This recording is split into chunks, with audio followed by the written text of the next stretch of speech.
اس لیے نہیں کہ ہندوستان میں ہمارے لیے راستے اچھے تھے تو یہاں پر ہم پکے روڈ بنائیں گے، راستے بنائیں گے، ہسپتال نہیں تھے تو ہم ہسپتال بنائیں گے، ادھر کوئی ریلوے نظام نہیں تھا تو ہمارے لیے ادھر ہوگا، ادھر مساجد نہیں تھے تو ہم ادھر مساجد بنائیں گے، ادھر مدارس نہیں تھے تو ہم مدارس بنائیں گے، ادھر فلم انڈسٹریاں نہیں تھی تو ہم یہاں پہ بنائیں گے۔ یہ سب کچھ موجود تھا پہلے سے، لیکن پھر بھی قربانیاں ہمارے اسلاف نے دی، جیلوں کے اندر صحبتیں برداشت کی، صرف اس لیے کہ ہمیں ایک ایسا ملک چاہیے جس میں نظام میرے مصطفی کریم کا ہو، جس پر جھنڈا اسلام کا ہو۔ آج جب ہم 75 سال اس ملک کے، ہم نے 14 اگست کو جب 75واں یوم آزادی، اسی حال میں وہ تقریب منعقد کی کہ جس میں اس ملک کے 1 انچ جگہ پر بھی، 1 فٹ جگہ پر بھی اسلام نافذ نہیں ہے۔ آپ مجھے بتائے، اگر صوبہ، ضلع، وارڈ کی تو اور بات ہے، کوئی مجھے 1 فٹ جگہ بتائیں کہ جہاں پر اسلام نافذ ہو، تو بطور قوم ہم کتنے مجرم ہیں کہ جس نعرے کے لیے اس ملک کو آزاد کیا اس کو پس پش ڈال کر ہم نے کہا نہیں، ہمیں تو روٹی چاہیے، ہمیں تو کپڑا چاہیے، ہمیں تو مکان چاہیے، ہمیں تو بجلی چاہیے۔ اور ہم نے جب نظام اسلام کو چھوڑ کر ہم نے IMF کی طرف منہ کر دیا، ہم نے یورپی یونین کی طرف منہ کر دیا، تو ظاہری بات ہے ادھر سے تو ذلت اور رسوائی کے علاوہ اور کچھ نہیں ملنا تھا۔ آپ یہ راستے دیکھیں، واللہ کراچی جو کہ پورے پاکستان کا ایک ہب ہے ہر لحاظ سے، اس کا جب یہ حالت ہے تو 75 سال میں اس نظام نے علاوہ محرومیوں کے ہمیں اور کیا دیا؟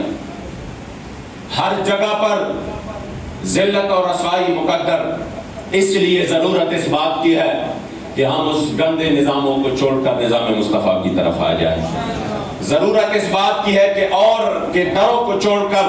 اس در کی طرف آ جائے جہاں سے دنیا بھی ملتی ہے اور آخرت بھی ملتی ہے، جہاں پر صحابہ نے صرف ایک تہبند میں اپنے آپ کو پیش کر دیا تو پھر اسلام نے قیصر و کسریٰ کے خزانے ان کی قدموں میں لا کر دی، پھر اسلام نے اسی وقت کی سپر پاوروں کو ٹکڑے ٹکڑے کر کے ان کے پاؤں میں کیوں انہوں نے اپنے آپ کو اسلام کے حوالے کر دیا۔ آج ہم جب نے اغیار کے نظام کو اپنایا تو بجلی سے ہم پریشان، بجلی ہے نہیں، بل آ جائے تو بندہ رونے لگ کہ میں نے تو کچھ خرچ نہیں کیا تو اتنا بل کہاں سے آیا؟ کیونکہ اسلام ٹیکس نہیں لے رہا تھا، اسلام صرف زکوٰۃ کی صورت میں آپ سے، اور وہ بھی ہر غریب سے نہیں، مالدار سے، صاحب نصاب سے لے رہا تھا اور پھر ان کو غریبوں میں بانٹ رہا تھا۔ ہم نے اس سے انکار کیا، آج ہر غریب خواہ اس میں جگہ ہو یا نہ ہو وہ ٹیکس ضرور دیتا ہے،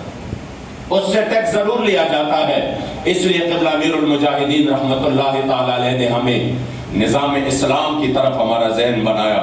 کہ جب اسلام نافذ ہوگا، جس دین کے لیے میرے کریم آقا نے احد کے دن، جس دین کے لیے سید الشہداء رضی اللہ تعالیٰ عنہ نے احد کے دن اپنے وجود کو ٹکڑوں میں پیش کر دیا، اور جس دین کے لیے میرے کریم آقا صلی اللہ علیہ وآلہ وسلم نے اپنے صحابہ کی قربانی اپنے آنکھوں کے سامنے دیکھی، جس دین کے لیے سخت گرمی میں تبوک کا سفر کیا، جس دین کے لیے صحابہ فرماتے ہیں کہ ہم نے اپنے میرے مصطفی کریم علیہ السلام کے وصال تک جب بھی حضرت حمزہ کا تذکرہ کیا تو حضور کے عینین نرگسین سے آنسو ضرور جاری ہو گئے،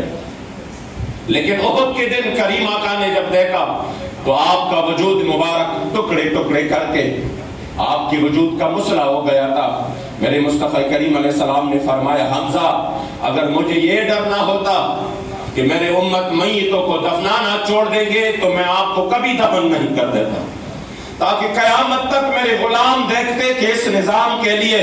اس اسلام کے لیے میرے حمزہ کے وجود کتنے ٹکڑے ہیں۔ آج